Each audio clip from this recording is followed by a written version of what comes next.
So I didn't know a single soul when I moved down here. I hesitated so long for opening my own practice because I was afraid of running the business side of things. I had a list of, I think it was 850 names by the time I was done to start calling, and I had a full schedule out the gate.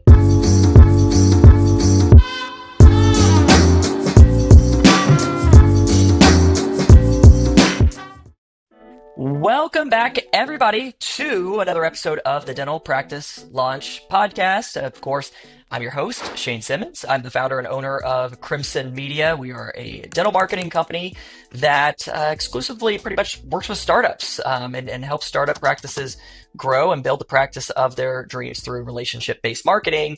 And of course, if you're watching this, many of you probably have listened to the previous episodes where we're in the midst of our startup highlight series, interviewing different practice owners who went the startup route and really diving into their journey and how they ended up where they are today. What are some of the things that's helped their startup practice become successful? What are some lessons, good and bad, maybe that they've learned along the way as they've started practice ownership? And so if you've already been listening to the past 3 episodes of this, thank you so much. If you haven't and you're just catching this one, you can go back and also check those out because everybody's going to be giving kind of a unique perspective here, which I think is important.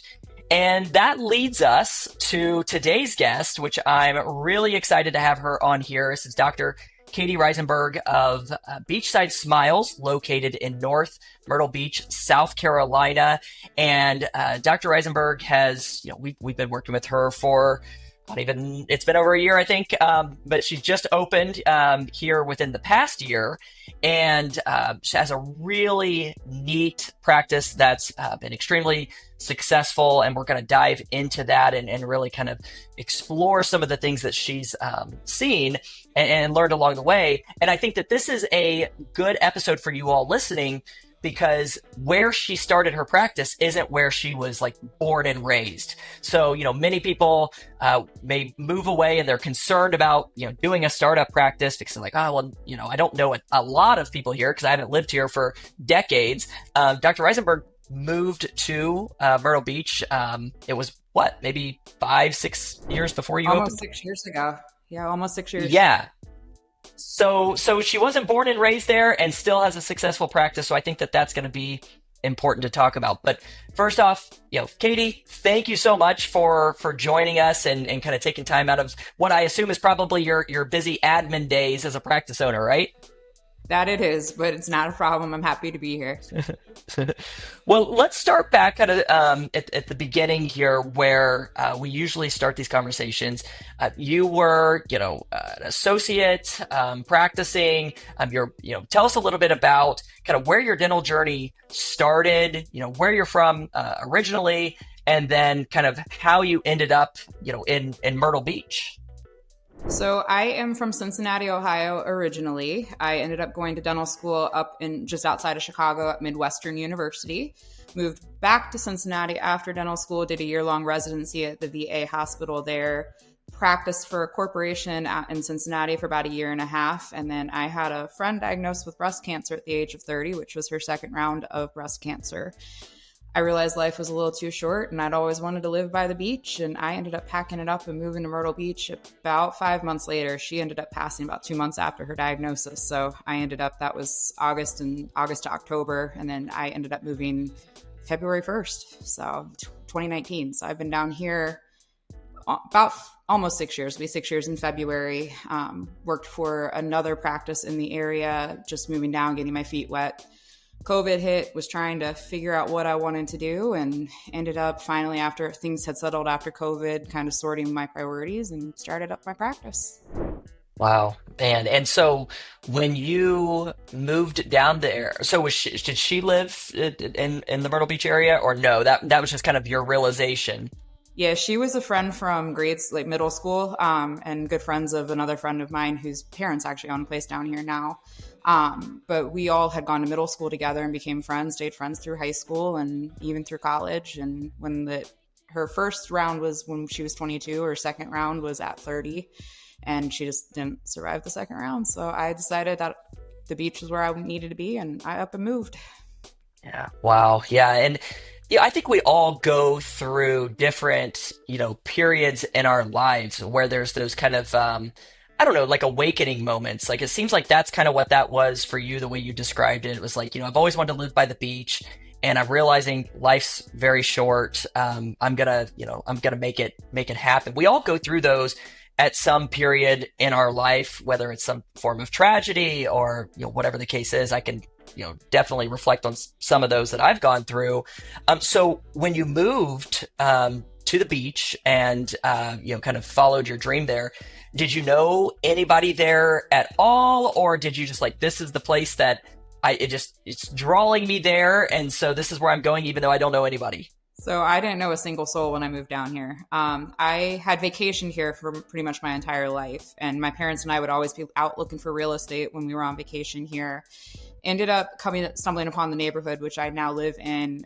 One day I had a really nasty migraine. My dad talked me into touring this house, and I was like, I just want to go home and sleep. But he talked me into touring the house. I ended up falling in love with that model, and I now live 3 doors down in the same model. So I ended up, not moving up, no one, a single soul. Packed up my little tiny car and moved into a condo for a couple months while my house was getting finished. And that's.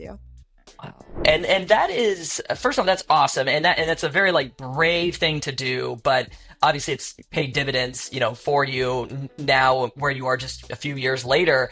But I think it's also important for people, who are listening to this. I talk to a wide range of people who maybe they want to stay nearby where they live, or maybe there's, they want to move somewhere else, but they're worried about that when it comes to practice ownership, right? Because it's like, well, I don't have my roots here, right? I don't have my parents, my grandparents, my grade school friends. It's like, can I do that and be a practice owner? And Katie's a perfect example of how you can make that a reality. So to kind of follow up on that, you're an associate, packed up, COVID happened. When was it that you were like, okay, I want to be a practice owner? And was there something that happened that kind of turned that switch on? And then maybe to follow up, did you always know it was going to be a startup, or were you kind of open to an acquisition at that time too?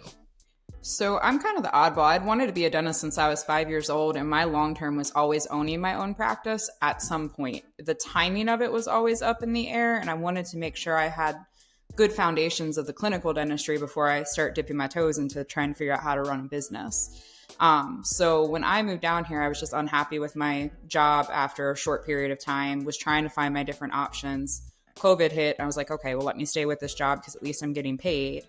After COVID hit, I started kind of looking into an acquisition that fell through. And as I was talking to one of my dental friends, he was really my sounding board for this entire process because he had just purchased his own practice from somebody else. And he was like, well, why haven't you thought of doing your own startup?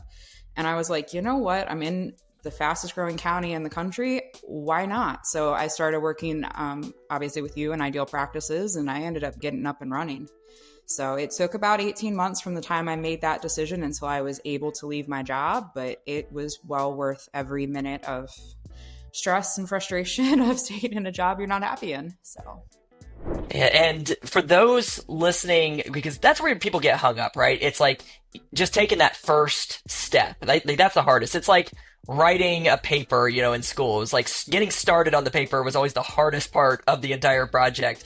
So for you, did you go into it like knowing, hey, I want to hire like a consultant, for example, like you mentioned, I do practices. Like, did you go into it thinking I'm going to hire a consultant because I want them to help me? Did something happen that led you down that path to find them? How did you kind of end up there? Because we hear a lot of people who try to do it themselves too, some successfully, some not so successfully.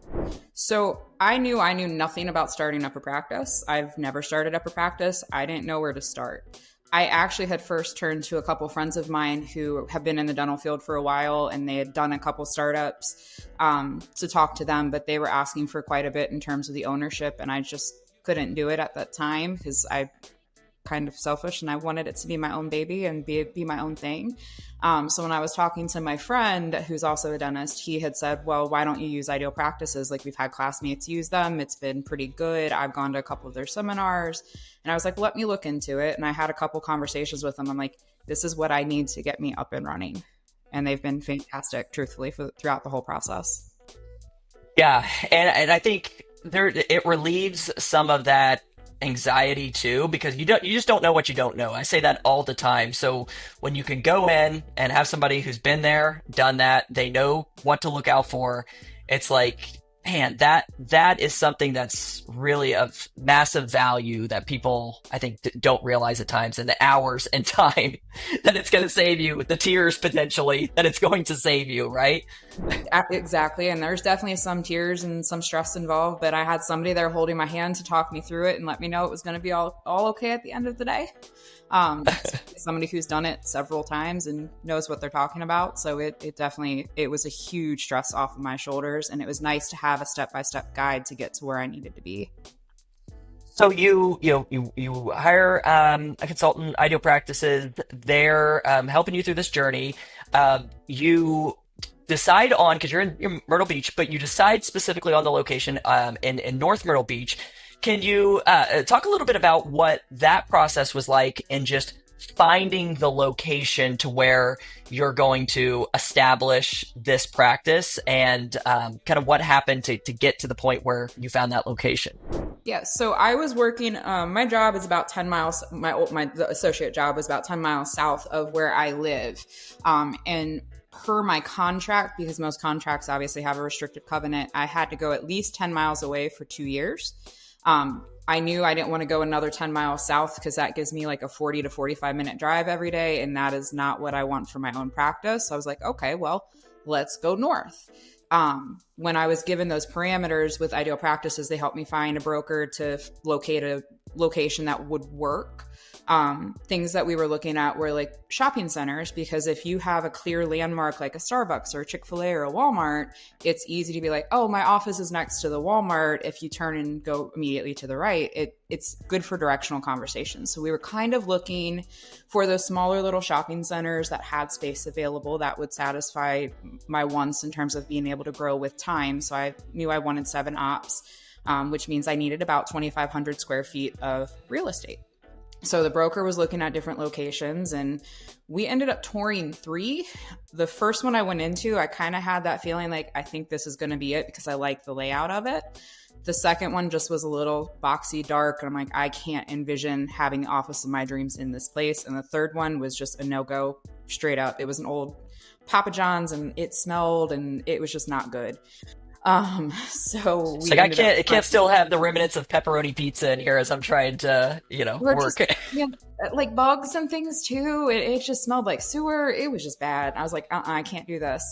So we ended up settling on the first one, which ironically is in a Walmart shopping center with a Starbucks across the street and a Chick-fil-A like out the window. So I have all 3 landmarks to kind of help me guide patients to where our office is actually located. And a great point to that too, when you mentioned, the Chick-fil-A and the Starbucks, those things, it's like, those are massive organizations who know, they know the research, the data, what the growth's looking like. Like, they're not going to open in an area that is, not going to have quite a bit of traffic or growing traffic over the years. So it's like, yeah, you can kind of follow the clues in many cases. And that's exactly the point that you brought up there. So you finalize on the location and you say, okay, this is where we're going to open. Take me through. So Beachside Smiles is the name of the practice. We learned a little bit about you at the beginning, how you love the beach and always had that in your passion. Did you was it hard to come up with the theme of, okay, it's going to be Beachside Smiles and have a beach theme, or you just knew, right? This is me. This is what it's going to be from the get-go. I knew if I started a practice, whether I opened it here, I opened it in Ohio, it was going to be beach themed. It just so happens that I moved to the beach, and that's a little more acceptable down here. But no, I have always, always, always loved the beach. And if you ask any of my friends from childhood on up, I mean, my dental school friends, when I told them I was moving to Myrtle Beach, they were like, why didn't you do this sooner? Like, they weren't surprised at all. But no, I always knew I wanted it beach themed because I like that laid back, relaxed vibe that comes with the beach. And I didn't want it feeling like you were walking into an office. I wanted it to feel like you were walking into your living room, or a vacation rental where you're just kind of chilling in the front office area, like the waiting room area, which we call a lobby, and just making sure that we had everything calm and you're welcoming, and you're just happy when you walk in the door. And with her practice, and we will put a link in the description of this for everybody. If you're listening to this on one of the podcast apps or watching it on YouTube or wherever, you'll find the link in the show notes so you can see kind of the practice and the inside of it, and it all comes together beautifully. But let's talk a little bit now. So when was your, share with the audience your opening date? So when you officially opened, and then we'll kind of go into what it's been like since that opening. So we officially opened on December 18th as a practice. My team actually reported to me earlier than that. We started November 13th, working out of my house, trying to get everything together for the first month, just to make sure that we were ready to go on opening day, because I had a couple construction delays. So I was trying to maximize my time with my team to get training done and everything sorted. So we started, our first day of patient care was December 18th of last year. Perfect. Yeah. Perfect. Yeah. And for people, listening to this, if you're catching this later, 2023 is when she opened, December 2023. We're recording this in fall of 2024. And so you open, what was it like before the opening? So you knew you were, you're training your team, you're working with the team and all of that. Is there anxiety before opening of, are there going to be patients? Like, what's going to happen? And what was just kind of, those months leading up to, what was that like? And then did you also, I kind of know the answer to this, but for the audience, I think you had some security there, knowing there was some interest. But let's talk about that before those ads had started. Kind of like, that's the fear, right, of a startup is, are there going to be patients? Absolutely. And it was, I know nothing about marketing, obviously, which is why I hired Shane. But it was trying to figure out, how do you get patients, knowing, one, that I was leaving the practice, where am I going if they wanted that information, because the owner of the practice obviously isn't going to tell them. Two, how do I find patients in that area and pull them into the office? So it was a lot of kind of me just getting my name and face out there. I was going kind of door to door to a couple of the neighboring businesses. And if I was out and about anywhere talking to anybody, it was trying to get my name out there, like, hey, I'm opening this practice. It's Beachside Smiles. This is where we're going to be. So anytime I had a conversation or anything, I would make sure I'm telling people about that. I had ended up buying my own business cards that just had my name and my cell phone number, because I didn't have a phone number for the practice, anything, but I would keep those on me and hand them out if I could. As we got closer, and after I had kind of let my owner doctor know that I was quitting, then I was able to do a little bit more. I had a phone number by that time. The marketing was getting a little more active, and we had more patients coming in.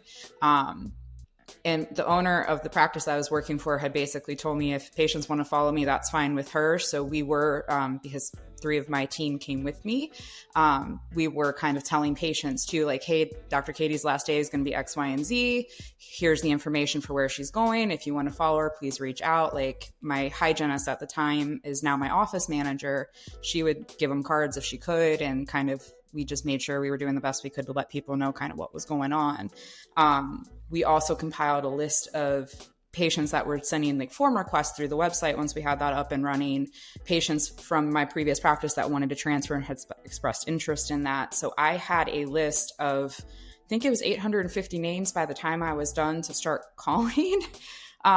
Which I think still is an ideal practice record. I was in a very weird, lucky situation, and I am very grateful for that. But it was still nerve-wracking, because you can have 850 names on the list and nobody show up. Okay. So yeah, that's amazing. And yeah, it was crazy when we saw it too.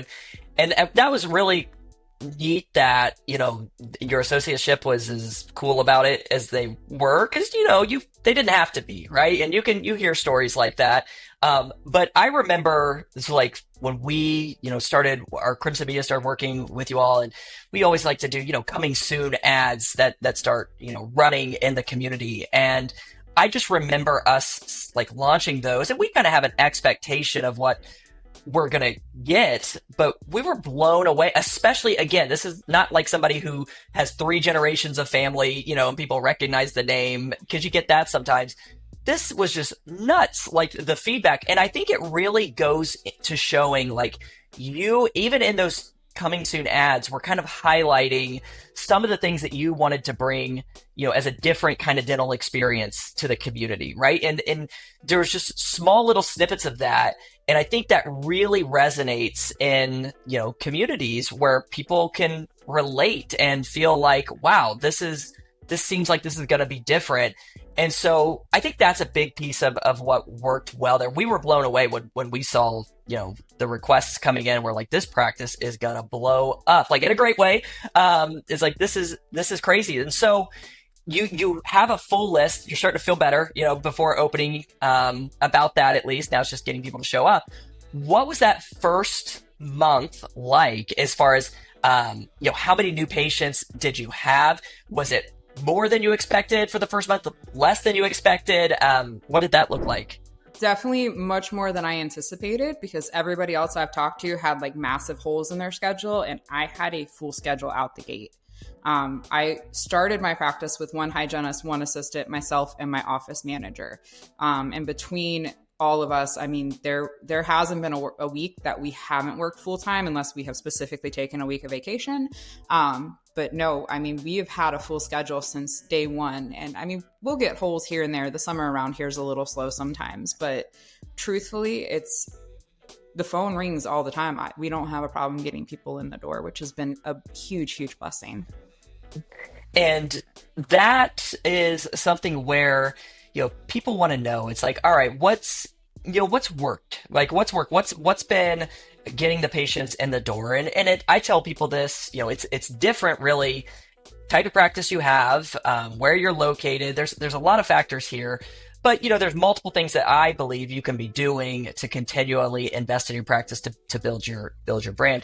Can you talk to a little bit about your patient base and having that consistency? I know it's a mix of things. Maybe share what you see as far as sources where patients find you, hear about you, and what seems to be working, almost a year into the startup now. So most of our marketing, as you know, it's through Facebook, just because we have a retired population and they tend to love Facebook. So the vast majority of my referrals end up coming off of our Facebook ads.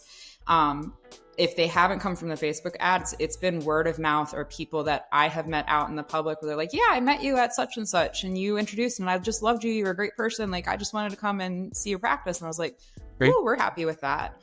But our focus really is making sure that patients have a unique experience. We want to make sure that we're keeping them comfortable. We have our comfort menu that gives them an option of a bunch of different things like blankets, weighted blankets, earphones, Netflix. I mean, you name it. We try to cater to the patient and give them a different experience. And how that's worked for us is it's really brought a lot of patients giving us referrals as well. So that has helped immensely. And I've had, I think, 4 or 5 patients in the last couple of days alone just say, hey, yeah, I sent a whole bunch of people your way. And I'm like, yep, I know. Like, I've seen them and I've seen them on my schedule. Obviously not saying that to the patient because HIPAA, but yeah, it's just a thank you so much. We appreciate that. As a small business, we need everything that you can give us. So yeah. I'm glad you put it that way too. I always say, like, especially with Google reviews, right? Because Google reviews are becoming such a big referral source, just like a patient, telling a friend or a family member. But people go to those Google reviews and they look, and I say, it's like, don't be afraid to tell patients, like, hey, listen, we're a small business, we haven't been open for very long. If you could take less than 5 minutes time to leave us a Google review, it will mean the world to us. Like, it makes a difference. And when you present it like that to patients, they're going to be way more likely to do it than just like, hey, if you can you leave us a Google review? It's like, there's no emotion there. There's no connection. So I think what you said is like, every little bit helps us. We're a small business. Let the patients know that, because people want to support small businesses in this world that we're living in now, where it's just giant corporations everywhere. People want the small businesses to thrive. And so I think that's really what you're finding too from the conversations you've been having with your patients. Oh yeah, it is. And we have like a welcome sign that we put up on our TVs when they walk in the door. And we even have like our small little QR code that links you to Google. And it says, thank you for supporting our small business. Please make our day and make us smile by leaving us a review. So we've had that used quite a bit. And even though a lot of my patients are a little bit older because most of them are retired, they still leave us reviews, and we send out emails at the end of the day to try to pick up as many of those as we can too. Now, sometimes those emails get a little confusing and they just respond to the email instead of following the link, but we're working on that. So. There's a thought that counts, though. It's a thought that counts, right? It's always nice, even if they just review to the email or reply to the email, to just get that response back from them, because it's nice feedback for you to see it, regardless of whether it's posted on Google or just sent back in email form.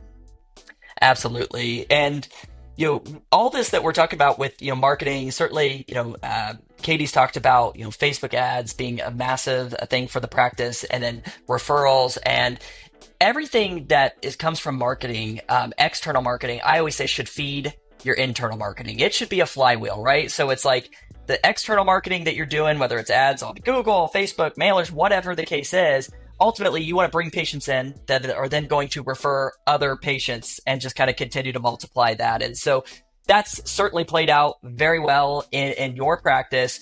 I do want to talk a little bit about just here in a second about almost being a year into it now. What it's been like, how many patients roughly you guys have seen. I know you don't not go to the exact number, but then also I know you're kind of expanding in some operatories. We're going to talk about that. But before we do, one thing that I think is important to mention for the audience is when Katie talks about this patient experience, and she knew, this is the theme of the office, the beach theme, and providing that chill, kind of relaxed vibe into the dental office. I mean, when you go to their website, it's like the first thing you see is like her and her team on the beach. It's not like they're just in the dental office throughout like even the entire website. It's like embedding that into the community. How important was that for you to kind of show, I guess, a little bit of you and your team maybe outside of the office? And do you feel like, I guess that was important as a differentiator? And to me it is, because we have so many corporate offices and they're just blah, blah, blah, kind of, it's the same thing over and over. And I don't ever want anybody to walk into my office and feel like it's a corporation. So giving the audience and the patients more of a human side of what we do is where my aim was. And I always want to have individual conversations and individual unique experiences for each patient. But at the same time, I also want them to kind of see us as humans and not scary. So it's trying to build that less fear of going to the dentist was where my head was at, with kind of having more of the human side of us shown. There it is. I mean, that's it. So lesson here, when you're doing any sort of practice and you're wanting to succeed, especially with startups, go into it with, how can I differentiate myself? Everybody can differentiate. It's like, I even hear with people that are in saturated markets, they're like, there's just so many dentists. It's like, there's not really a way to differentiate myself, or they get hung up on, well, I'll never be able to spend what this DSO can spend or this corporate office can spend.